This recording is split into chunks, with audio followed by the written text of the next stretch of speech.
47 വർഷത്തെ കാത്തിരിപ്പ്. മലബാറിലെ ആദ്യത്തെ 6 വരിപ്പാത കണ്ണടച്ചു തുറക്കും മുൻപേ വെറും 14 മിനിറ്റിൽ മുഴപ്പിലങ്ങാട്ട് നിന്ന് അഴിയൂരിലെത്താം. കേരളം ഉൾപ്പെടെ വിവിധ സംസ്ഥാനങ്ങളിൽ ഏകദേശം 1 ലക്ഷം കോടി രൂപയുടെ 112 ദേശീയപാതാ പദ്ധതികളുടെ ഉദ്ഘാടനവും ശിലാസ്ഥാപനവും പ്രധാനമന്ത്രി നരേന്ദ്രമോദി ഇന്ന് വീഡിയോ കോൺഫറൻസ് വഴി നിർവഹിക്കുമ്പോൾ അത് ഏറ്റവും കൂടുതൽ നേട്ടമാകുന്നത് കേരളത്തിന് തന്നെയാണ്. ഉച്ചയ്ക്ക് 12-ന് ഹരിയാനയിലെ ഗുരുഗ്രാമിൽ ചേരുന്ന ചടങ്ങിൽ ദ്വാരക അതിവേഗ പാതയുടെ 19 കിലോമീറ്റർ നീളമുള്ള ഹരിയാനയിലെ ഭാഗത്തിന്റെ ഉദ്ഘാടനവും പ്രധാനമന്ത്രി നിർവഹിക്കും. NH 66-ൽ മുക്കോലം മുതൽ തമിഴ്നാട് അതിർത്തി വരെയുള്ള 4 വരിപ്പാതയും തലശ്ശേരി മുതൽ മാഹി ബൈപ്പാസ് വരെയുള്ള 6 വരിപ്പാതയുമാണ് കേരളത്തിൽ ഉദ്ഘാടനം ചെയ്യുന്ന പദ്ധതികൾ. 2796 കോടി രൂപയാണ് ഈ 2 പദ്ധതികൾക്കായി ചിലവഴിച്ചത്.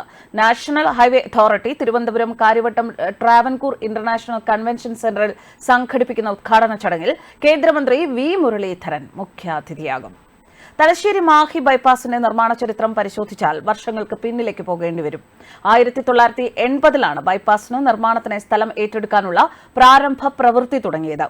1980-ൽ പുതുച്ചേരി സർക്കാരും കേരള സർക്കാരും സ്ഥലം അളന്ന് തിട്ടപ്പെടുത്തിയെങ്കിലും പിന്നീട് നടപടികൾ തടസ്സപ്പെട്ടു. 1/4 നൂറ്റാണ്ട് പിന്നിട്ടതിനു ശേഷമാണ് സ്ഥലം ഏറ്റെടുക്കൽ നടപടികൾ പുനരാരംഭിച്ചതുപോലും. വില നിർണ്ണയത്തിലെ അപാകതകൾ മൂലമുള്ള ജനങ്ങളുടെ പ്രതിഷേധങ്ങൾ ഉൾപ്പെടെ സ്ഥലം ഏറ്റെടുക്കലിലുള്ള പ്രതിസന്ധികളായിരുന്നു ആദ്യഘട്ടത്തിൽ ബൈപ്പാസ് നിർമ്മാണത്തെ തടസ്സപ്പെടുത്തിയത്. പിന്നീട് സ്ഥലം വിട്ടു നൽകാൻ ഭൂവുടമകൾ സമ്മതിച്ചുവെങ്കിലും ചുവപ്പ് നാടയിൽ കുരുങ്ങി പദ്ധതി വീണ്ടും നീളുകയായിരുന്നു. 40 വർഷങ്ങളുടെ കാത്തിരിപ്പിന് ശേഷം 2018 ഒക്ടോബറിൽ ദേശീയപാത 66 ഉൾപ്പെടെയുള്ള നിർമ്മാണ പ്രവർത്തനങ്ങൾക്ക് തറക്കല്ലിട്ടതായി ഉപരിതല ഗതാഗത വകുപ്പ് മന്ത്രി നിതിൻ ഗഡ്കരി അറിയിച്ചു. നവംബറിൽ മാത്രമാണ് നിർമ്മാണ ഘട്ടത്തിലേക്ക് കടന്നത്. 1300 കോടി രൂപ ചിലവഴിച്ചാണ് 6 വരിപ്പാത നിർമ്മിച്ചത്. 85.5 ഏക്കർ സ്ഥലം ഇതിനായി ഏറ്റെടുത്തു. എറണാകുളം ആസ്ഥാനമാക്കി പ്രവർത്തിക്കുന്ന EKK ഇൻഫ്രാസ്ട്രക്ചർ ലിമിറ്റഡിനായിരുന്നു നിർമ്മാണ ചുമതല.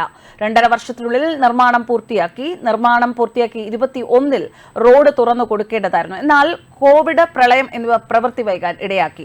തലശ്ശേരിക്കടുത്ത് ബാലത്തിലെ പാലം നിർമ്മാണത്തിനിടെ തകർന്ന് ബീമുകൾ പുഴയിൽ വീണതും നിർമ്മാണം വൈകാൻ ഇടയാക്കി.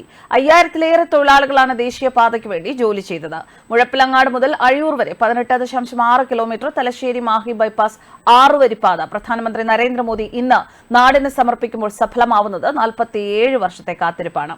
മുഴപ്പിലങ്ങാട്ട് നിന്ന് അഴിയൂരിലെത്താൻ ഇനി 14 മിനിറ്റ് മതി. മലബാറിലെ ആദ്യത്തെ 6 വരിപ്പാതയാണിത്. 1300 കോടി രൂപയാണ് കേന്ദ്ര സർക്കാർ ചിലവഴിച്ചത്. 85 ഏക്കർ സ്ഥലം ഏറ്റെടുത്തു. ഒരു മേൽപ്പാലം, ഒരു റെയിൽവേ ഓവർബ്രിഡ്ജ്, 21 അണ്ടർപാസുകൾ, ഒരു ടോൾ പ്ലാസ എന്നിവ ഉൾപ്പെടുന്നതാണ് തലശ്ശേരി മാഹി ബൈപ്പാസ്. ധർമ്മടം, തലശ്ശേരി, തിരുവങ്ങാട്, എരഞ്ഞോളി, കോടിയേരി, മാഹി, ചൊക്ലി, അഴിയൂർ എന്നിവിടങ്ങളിലൂടെയാണ് പാത. 1977-ലാണ് സ്ഥലം ഏറ്റെടുക്കൽ ആരംഭിക്കുന്നത്. പല മുന്നണികൾ കേന്ദ്രം ഭരിച്ചെങ്കിലും 2014-ൽ വന്ന നരേന്ദ്രമോദി സർക്കാർ നിതിൻ ഗഡ്കരിയുടെ നേതൃത്വത്തിൽ നടത്തിയ ഇടപെടലാണ് 2018-ൽ സ്ഥലം ഏറ്റെടുക്കൽ പൂർത്തിയാക്കാൻ കഴിഞ്ഞത്. അതിനിടെ 8 വരി ദ്വാരക അതിവേഗ പാതയുടെ 19 കിലോമീറ്റർ നീളമുള്ള ഹരിയാന ഭാഗം 4100 കോടി രൂപ ചിലവിലാണ് നിർമ്മിച്ചത്. വിവിധ സംസ്ഥാനങ്ങളിലെ 20,500 കോടി രൂപയുടെ 42 പദ്ധതികളാണ് പ്രധാനമന്ത്രി ഉദ്ഘാടനം ചെയ്യുക. 32,700 കോടി രൂപയുടെ 39 പദ്ധതികളുടെ ശിലാസ്ഥാപനവും മോദി നിർവഹിക്കും.